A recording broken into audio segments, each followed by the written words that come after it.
Frank Vogel, the Lakers coach, told us before the game it's possible AD could play in the Lakers' next game on Thursday against Dallas. Not having Rudy Gobert Saturday and having him tonight, what do you see when you watch Gobert as to the level of his importance with his team on both ends of the floor as O'Neal hits a three to start the game?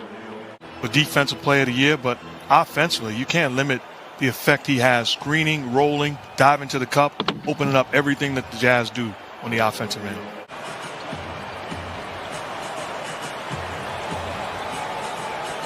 Conley off the Gobert screen. There's what you're talking about, right? A little bit of airspace thanks to the screen from Gobert, and it's 8-0 Jazz. Here's Kuzma. Fires into Drummond, who had 27 points on Saturday, and he gets the Lakers' first points 2 minutes into the game. You take a look at this Jazz team, their act certainly travels, so they're good enough to win on the road, but that home court advantage in Utah with that fan base is absolutely second to none. Shot clock down to 5. Another good defensive possession here by Los Angeles. Gobert, though, with the slam as Ingles, who's an excellent passer, made the play. An all-star this year for the second straight year.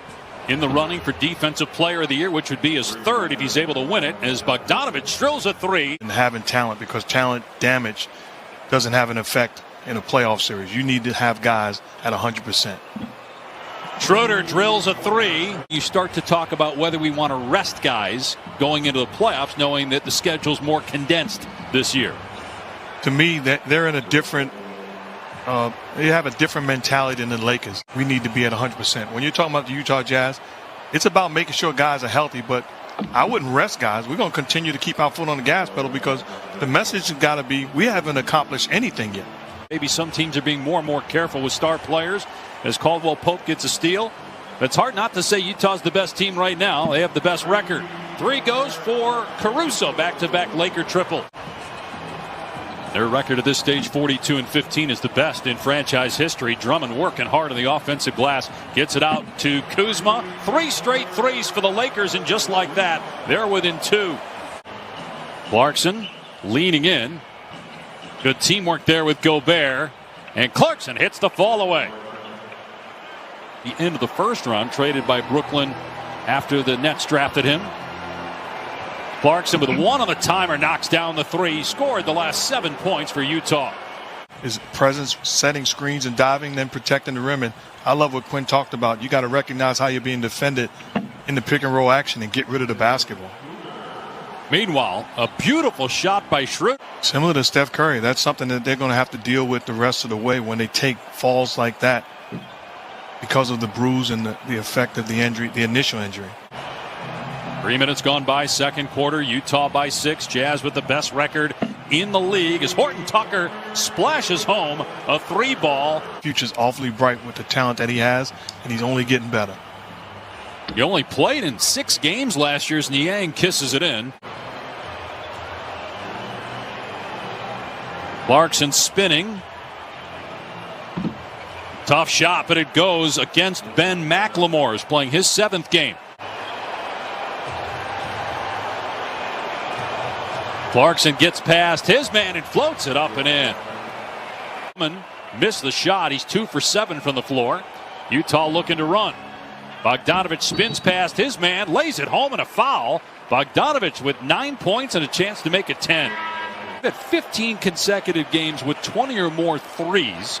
The record is 18 in a row by the Rockets 2 years ago as Kuzma hits the mid-range jumper. Utah already with 6 threes in this game and a 10-point lead. Yeah, they're number 4 in defensive rating since LeBron James' injuries. Favors gets inside. There you go, man. Context. We don't need that. Love that. Here's O'Neal hitting a 3, the 7-3 ball for Utah, and the Jazz with a 12-point lead. And the timer at 7. Kuzma trying to drive on O'Neal, got past him, and he puts it in. Tough shot against the outstretched arm of Gobert. Conley has to hoist it, gets it away, missed it, and it's tapped out to Schroeder. Just outside a minute to go. Kuzma in transition, collides, but puts it in, finishing through contact, no foul call. And Kuzma now in double figures with 11 points.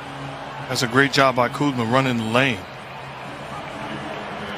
How about the feathery touch there of Gobert? Lakers currently in the 5th spot in the West. They are 7-9 since March 18th. LeBron James was hurt on March 20th. They don't expect him back in the near future, though it's possible by the end of the month as O'Neal splashes home a 3. They have a better road record than they do at home. 18-10 on the road, 17-12 at Staples. Utah with its largest lead of the night. Kuzma hits the 18-footer. With the Lakers, so he signed a deal and he wants to continue to win and compete. Right, he got that 3-year, $40 million extension. Conley had the defense in no man's land where you're worried about the alley-oop to Gobert, yet he hits that floater with the right hand. He's left-handed, but he makes so many of those with the offhand, and he's got 8 points now. Here's Kuzma again, drops it up and in. 17 for Kuzma. Here's Drummond. His floater is sent back by Gobert and puts Drummond on the ground. Bogdanovich scores. Kuzma thought he got pushed, but count the basket. 11-point Utah lead. Then off to the races. He is a playmaker on the defensive end. Gobert second in the NBA in block shots and in rebounding. Count that one and a foul, so Drummond with a little revenge. He'll go to the line to try to complete the three-point play. Historically rebound in this league. He's got to rebound the basketball. He's got to protect the paint. And then when called upon, give some scoring. And then there's going to be some times where he has to understand, because of the versatility of Anthony Davis. Here's Schroeder, had to get rid of it with 1 on the shot clock. Almost hit it. And it's rebounded by Gobert, his 6th board to go with 6 points. Utah by 14, largest lead. Now it's 17. Bogdanovich hits a 3. And this is a potent Utah team as Gobert smashes it with one hand off an alley-oop pass that was just a little bit errant. But it didn't matter. Gobert with a throwdown. Team is loaded with young talent and going to be good for a while. They got the 2nd best record in the NBA as Horton Tucker gets inside for 2 plus a foul, so a 3-point chance here for Talen Horton Tucker. 15 points now for Jordan Clarkson, the former Laker. Step back 3, Horton Tucker in rhythm, splashes it through for his 3rd three-pointer.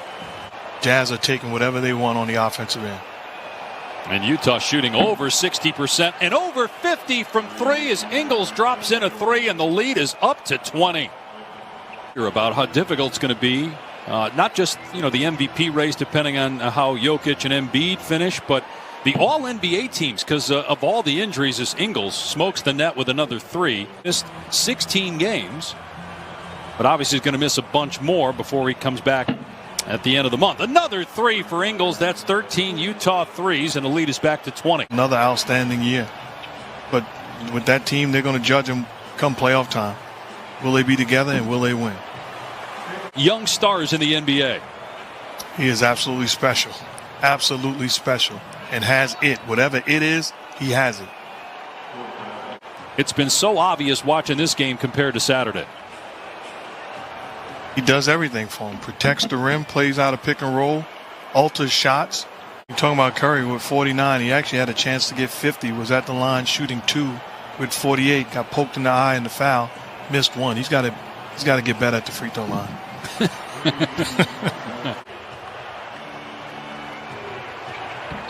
Conley scores and a foul just like that when the Lakers get within striking distance.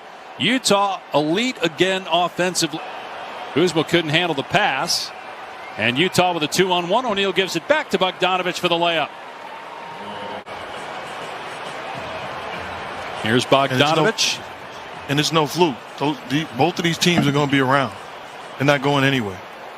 With a healthy Murray, you'd have to put them in the mix for a team that can beat anybody in the playoffs. But it was really tough to see a week ago Monday and being lost for the season. Well, they were in a discussion, having a real chance, but Jamal Murray's loss really hurts them. And at 35 to go. Tough shot in the lane. The tip won't go from McKinney, and then he puts it in on Thursday night. Utah shoots close to 60% from the floor, hits 15.